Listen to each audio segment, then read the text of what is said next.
Samantala, update sa bagyong Verbena at lagay ng panahon sa bansa.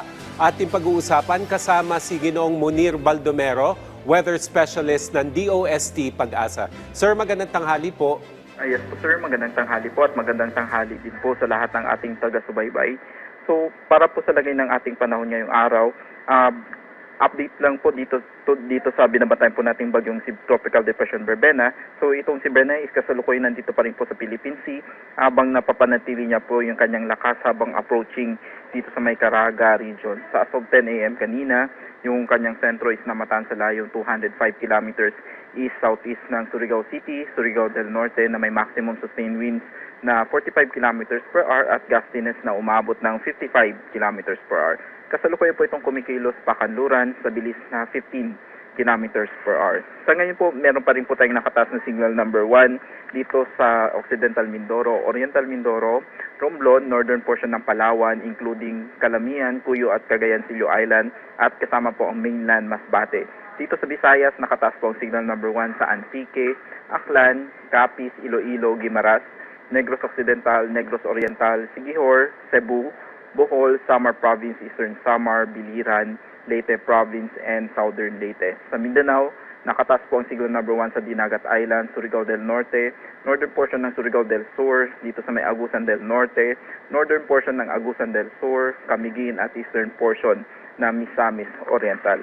Dahil po sa mapag-ulan na dala po nitong bagyong Verbena at yung binabantayan din po nating shoreline, so makakaranas po ng 100 to 200 millimeters na pag-ulan itong Eastern Samar, Northern Samar, Samar Province, Leyte Province, Biliran, Southern Leyte, Capiz, Iloilo, Cebu, Bohol, Negros Occidental, Surigao del Norte, Surigao del Sur, Dinagat Islands, Masbate, Albay at Sorsogon dahil po sa epekto ni bagyong Verbena, habang 50 to 100 millimeters naman po ang asahan sa Romblon, Palawan, Occidental Mindoro, Marinduque, Camarines Norte, Camarines Sur, Catanduanes, Antique, Aklan, Guimaras, Negros Oriental, Siquijor, Agusan del Norte, Agusan del Sur, Misamis Oriental, Bukidnon, Lanao del Norte, Misamis Occidental at Camiguin. Dahil po sa epekto ng shoreline, maaari po makaranas ng 100 to 200 millimeters na pagulan ang Oriental Mindoro habang 50 to 100 millimeters naman pong inaasahan dito sa may Cagayan, Isabela, Aurora,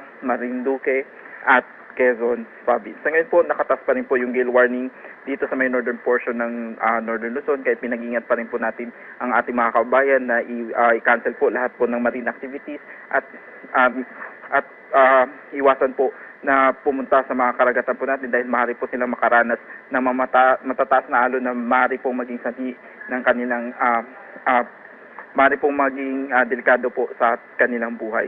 Sa ngayon po, based po sa forecast track po, itong si Verbena is generally kikilos west-northwest habang maaari po itong mag-landfall, particularly dito sa may Caraga region ngayong hapon or mamayang gabi. And after landfall ay tatawid po ito ng Visayas patungong northern portion ng Palawan between ngayong gabi hanggang bukas ng umaga. Sa ngayon din, inaasahan po natin na lalabas po ito ng ating kalupuan dito sa West Philippine Sea by Wednesday at lalabas po ng ating Philippine Area of Responsibility by Thursday. At yan po ang latest dito sa Pag-asa Weather Forecasting Center, Munir Baldomero. Maraming salamat sa inyong oras, Ginoong Munir Baldomero, weather specialist ng DOST Pag-asa. Thank you, sir.